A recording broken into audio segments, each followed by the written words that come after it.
Hello बच्चों, कैसे हैं आप? उम्मीद करती हूँ आप बढ़िया और एकदम मज़े में होंगे। बच्चों, आज हम पढ़ेंगे अनुच्छेद लेखन यानी कि पैराग्राफ राइटिंग।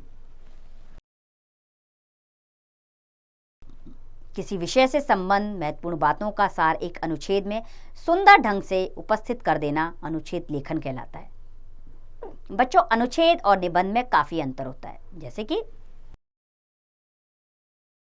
कि पहला अंतर है, निबंध में किसी विषय को विस्तार में प्रयुक्त किया जाता है, जबकि अनुच्छेद में विषय का सार लिखा जाता है। दूसरा, निबंध में हर बिंदु को अलग अलग पैरा में लिखा जाता है, जबकि अनुच्छेद में केवल एक ही पैरा में लिखा जाता है। तीसरा, निबंध में उदाहरण, सूक्तियां, उद्धरण आदि का समावेश होता है, जबकि अनुच्छेद में प्राय ऐसा नहीं होता। चौथा है, निबंध के शब्दों की मात्रा अनुच्छेद से बहुत अधिक होती है। अच्छा बच्चों, अनुच्छेद लिखने समय हमें निम्नलिखित बातों पर ध्यान रखना चाहिए। जैसे कि विषय से संबंधित सभी बातों को एकत्र कर लीजिए, मुख्य सामग्री को प्रमुख बिंदुओं में बांट लीजिए, तत्पश्चात उन्हें संक्षेप में स्पष्ट कीजिए और विषय के अनावश्यक विस्तार तथा पक्ष विपक्ष की विवेचना से बचना चाहिए तथा वाक्य छोटे व प्रभावशाली होने चाहिए और भाषा सरल और सुगम होनी चाहिए। अच्छा, आरंभ में बिना भूमिका बांधे सीधे विषय पर आ जाना चाहिए और सभी प्रमुख बिंदुओं का इसमें समावेश होना चाहिए। अच्छा, लेखन करते समय वाक्यों में तारतम्य बना रहना चाहिए, यानी कि वो भटकाव नहीं होना चाहिए। आप जो लिख रहे हैं वो उसमें समानता होनी चाहिए। दूसरा, अनुच्छेद में अनेक पैरा नहीं बनाने चाहिए, केवल एक ही पैरा में लिखना चाहिए। तो चलिए कुछ अनुच्छेद के उदाहरण पढ़ लेते हैं हम। तो पहला उदाहरण है व्यायाम के लाभ।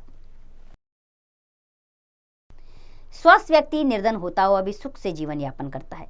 अस्वस्थ व्यक्ति कुबेर बनकर भी सदैव दुख के साथ ही जीवन बिताता है। शरीर सब प्रकार से सुंदर एवं स्वस्थ बना रहे, इसके लिए आवश्यक है नियमित व्यायाम। व्यायाम से हमारी मांसपेशियां पुष्ट होती हैं, रक्त का संचार होता है तथा शरीर निरोग रहता है। व्यायाम से स्वास्थ्य तो ठीक रहता ही है, भूख भी खूब लगती है, खाना ठीक तरह से हजम हो जाया करता है। निरंतर उचित व्यायाम करते रहने से व्यक्ति के तन, मन और मस्तिष्क का विकास ठीक प्रकार से हो पाता है। व्यायाम कई प्रकार के होते हैं। सुबह उठकर खुले और हरे भरे स्थान पर सैर करना, भागना, हाथ पैर आगे पीछे और ऊपर नीचे हिलाना डुलाना, दंड बैठक करना, कुश्ती लड़ना आदि सभी व्यायाम के ही रूप एवं प्रकार हैं। व्यायाम का चुनाव अपनी आयु, सुविधा और रुचि के अनुसार करना चाहिए। व्यायाम को व्यक्ति अपनी नित्य क्रिया के रूप में अपना सकता है। व्यायाम से शरीर गठीला और फुर्तीला बना रहता है। बच्चों को व्यायाम की आदत बचपन से ही डालनी चाहिए, क्योंकि नियम पूर्वक रहने वाला व्यक्ति स्वस्थ सुंदर बना रह कर लंबी आयु भोगा करता है। स्वस्थ व्यक्ति ही अपने परिवार का, देश का आदि सभी की प्रगति का माध्यम बनता है। पहला सुख निरोगी काया का मूल मंत्र नियमित व्यायाम से मिलता है। अगला विषय है अनुच्छेद लेखन के लिए पुस्तकालय। पुस्तकालय शब्द दो शब्दों के मेल से बना है, पुस्तक जमा आलय, जिसका अर्थ है पुस्तकों का घर। ज्ञान का प्रसार करने तथा साक्षरता बढ़ाने में पुस्तकालयों की महत्वपूर्ण भूमिका होती है। पुस्तकालय में हर विषय की, हर एक की रुचि की अनेक पुस्तकें उपलब्ध रहती हैं। प्रत्येक व्यक्ति पुस्तकें खरीदने में समर्थ नहीं होता, साथ ही एक विषय की अनेक पुस्तकें खरीदना भी उसके वश की बात नहीं है। पुस्तकालयों की सदस्यता प्राप्त करके अनेक बहुमूल्य तथा दुर्लभ पुस्तकों का अध्ययन किया जा सकता है। इस प्रकार पुस्तकालय अपना ज्ञान वर्धन करने के इच्छुक तथा शोध करने वालों के लिए भी अत्यंत उपयोगी होता है। पुस्तकालय से ज्ञान वर्धन तो होता ही है, साथ ही अवकाश के समय का सदुपयोग भी होता है। व्यक्ति अपने अवकाश के समय पुस्तकालय में जाकर अपनी रुचि की पुस्तकें पढ़ सकते हैं। पुस्तकालय कई प्रकार के होते हैं। संस्थाओं के पुस्तकालय जैसे स्कूल, कॉलेज या विश्वविद्यालयों के पुस्तकालय, सार्वजनिक पुस्तकालय जैसे सरकार अथवा सामाजिक संस्थाओं द्वारा चलाए जाने वाले पुस्तकालय, तथा निजी पुस्तकालय जो कोई भी व्यक्ति अपनी आवश्यकता अनुसार बनाता है। आजकल तो चलते फिरते पुस्तकालयों को भी प्रचलन शुरू हो गया है। तो हमारा कर्तव्य है कि हम पुस्तकालयों से पूरा लाभ उठाते हुए अपने ज्ञान की वृद्धि करें। तो अगला विषय है हमारा परोपकार। मानव एक सामाजिक प्राणी है। परस्पर सहयोग की भावना ही जीवन का आधार है। पारस्परिक सहयोग के बिना समाज का कार्य चल ही नहीं सकता। इसलिए प्रत्येक व्यक्ति को चाहिए कि मन, वचन और कर्म से दूसरों के हित के लिए वे प्रयास करने को तत्पर रहे। प्रकृति का कण कण परोपकार में लगा हुआ है। सूर्य खुद जलकर दूसरों को प्रकाश देता है। वृक्ष स्वयं धूप सहकर पथिक को छाया प्रदान करते हैं। पेड़ दूसरों के लिए फल प्रदान करते हैं, स्वयं नहीं खाते। नदी अपनी पानी स्वयं नहीं पीती। जो व्यक्ति केवल स्वार्थ में लिप्त है वह पशु के समान है। परोपकार के कारण ही ईसा मसीह सूली चढ़े, परोपकार के लिए ही सुकरात ने जहर पिया तथा गांधी जी ने गोलियां खाई। मदर टेरेसा ने परोपकार के लिए अपना जीवन दीन दुखियों की सेवा में लगा दिया। भारतीय संस्कृति में परोपकार को मानव कर्तव्य बताया गया है। हमारी संस्कृति में सबके सुख तथा सबके कल्याण की कामना की जाती है तथा पूरी पृथ्वी को ही एक कुटुंब के रूप में माना जाता है। सच्चा मनुष्य वही है जो स्वयं के लिए ही ना जिए अपितु अपने जीवन काल में परोपकार भी करे। जिस देश में परोपकारी मनुष्य होते हैं वह सदैव उन्नति को प्राप्त करता है। चलिए अगला विषय है हमारा वसंत ऋतु। वर्षा यदि ऋतुओं की रानी है तो वसंत ऋतुराज है। ऋतुराज वसंत फाल्गुन चैत्र एवं वैशाख मास में आता है। वसंत अत्यंत सौंदर्य युक्त ऋतु है। इस समय ना अधिक गर्मी होती है ना अधिक सर्दी। वसंत की सुहावनी वायु मन को आनंदित कर देती है। वृक्षों के सूखे पत्ते झड़ जाते हैं। प्रकृति नए नए वस्त्र धारण करके नूतन श्रृंगार करके एक दुल्हन की भांति सज धज कर आती है। भांति भांति के सुगंधित फूलों पर भौरे गूंजने लगते हैं। सरसों के खेतों को देखकर प्रतीत होता है मानो प्रकृति ने पीली चादर ओढ़ ली है। वास्तव में देखा जाए तो वसंत मौज मस्ती, मादकता तथा सौंदर्य की ऋतु है। इस ऋतु में भ्रमण करने से अजीब आनंद मिलता है। इसी ऋतु में वसंत पंचमी का त्योहार मनाया जाता है। वसंत ऋतु का प्रारंभ ही वसंत पंचमी से होता है। कहते हैं इसी दिन ज्ञान की देवी सरस्वती का जन्म हुआ था। अतः वसंत पंचमी के दिन धूमधाम से सरस्वती देवी की पूजा अर्चना विद्यार्थी लोग करते हैं। अगला विषय है हमारा आत्मसम्मान। मानव जीवन में आत्मसम्मान या स्वाभिमान का बहुत अधिक महत्व है। आत्मसम्मान में अपने व्यक्ति को अधिक से अधिक सशक्त एवं प्रतिष्ठित बनाने की भावना निहित होती है। इससे शक्ति, साहस, उत्साह आदि गुणों का जन्म होता है जो जीवन की उन्नति का मार्ग प्रशस्त करते हैं। आत्मसम्मान की भावना से पूर्ण व्यक्ति संघर्षों की परवाह नहीं करता है और हर विषम परिस्थिति से टक्कर लेता है। आत्मसम्मानी व्यक्ति धर्म, सत्य, न्याय और नीति के पथ का अनुगमन करता है। ऐसे व्यक्ति में राष्ट्र के प्रति सच्ची निष्ठा होती है। क्योंकि आत्मसम्मानी व्यक्ति अपनी अथवा दूसरों की आत्मा का हनन करना पसंद नहीं करता, इसलिए वह ईर्ष्या, द्वेष जैसी भावनाओं से मुक्त होकर मानव मात्र को अपने परिवार का सदस्य मानता है। निश्चल हृदय होने के कारण वह आसुरी वृत्तियों से सर्वदा मुक्त होता है। उसमें ईश्वर के प्रति सच्ची भक्ति, विश्वास एवं निष्ठा होती है, जिससे उसकी आध्यात्मिक शक्ति का विकास होता है। जीवन को सरस और मधुर बनाने के लिए आत्मसम्मान रसायन तुल्य है।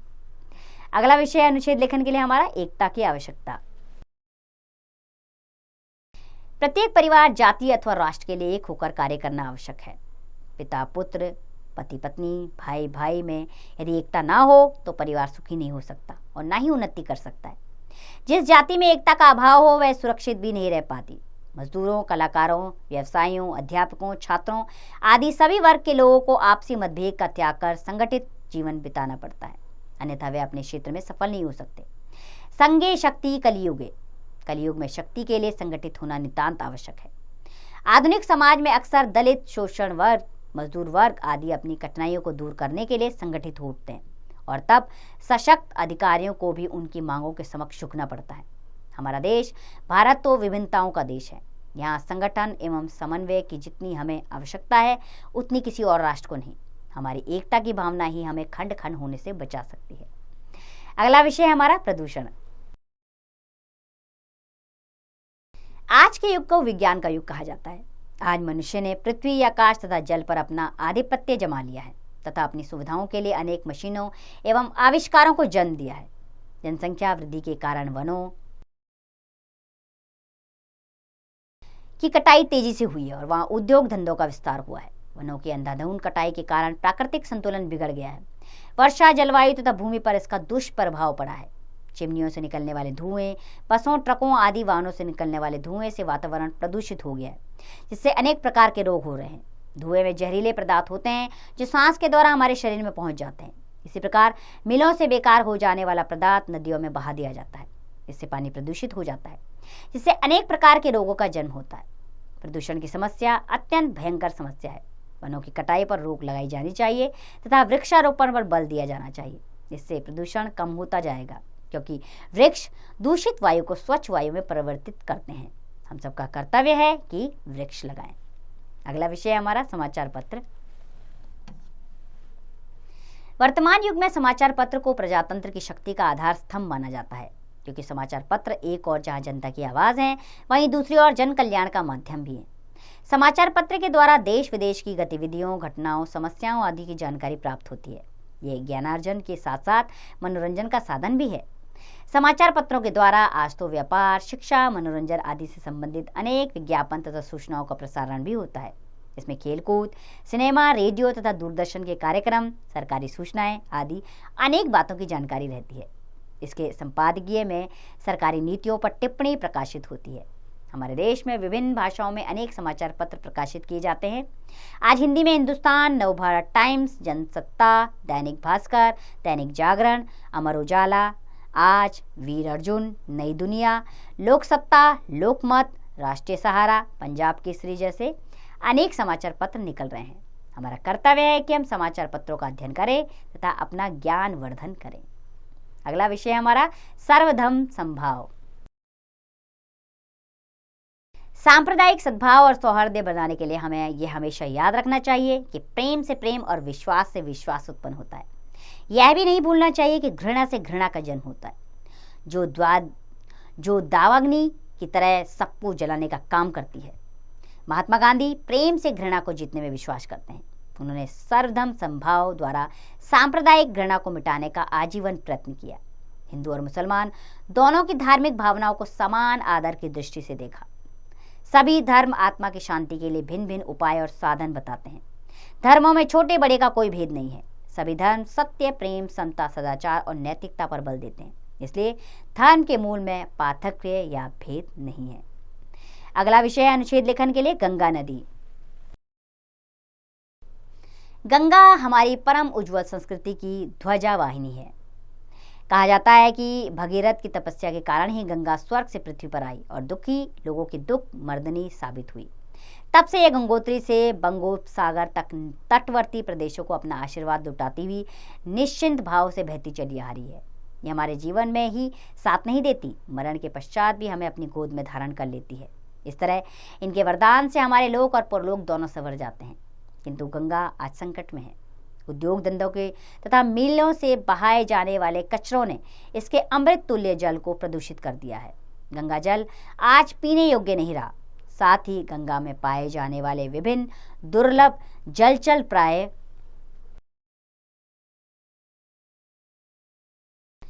विलुप्त हो रहे हैं। अतः आज हमारा कर्तव्य है कि गंगा को प्रदूषित होने से बचाया जाए, गंगा की सफाई हो तथा उसमें बहाए जाने वाले कचरों पर रोक लगे। अगला विषय है हमारा सच्चा मित्र। यदि हम किसी से कोई सहायता ना मांगे तो सारी दुनिया ऐसा दर्शाएगी जैसे कि वह हमारी मित्र है। पर जैसे ही हम किसी के सामने मदद के लिए हाथ पसारते हैं तो कोई भी मदद के लिए नहीं आता। विपत्ति के समय हमें हमेशा अकेला रहना पड़ता है। संपन्नता तो हमारे कई मित्र बन जाते हैं। संपन्नता में तो हमारे कई मित्र बन जाते हैं, परंतु संकट की घड़ी में सही मित्रों की पहचान होती है। दरअसल सच्चा मित्र वही है जो संकट के समय काम आए। जो व्यक्ति कठिनाई के वक्त हमारी सहायता करता है वही सच्चा मित्र है, बाकी सब मतलब के यार हैं। सच्चा मित्र हमें आफत में फंसा देखकर भाग नहीं सकता, वह हर संभव उपाय करेगा। इसलिए तो किसी ने कहा है, सच्चा मित्र वही है जो संकट के समय काम आए। तो उम्मीद करती हूँ बच्चों अनुच्छेद लेखन आपको समझ आया होगा। हमने कितने सारे अनुच्छेद लेखन के विषय पढ़े हैं, आप भी इन्हें करने का प्रयास कीजिए और इसका अभ्यास करें, स्वयं कीजिए।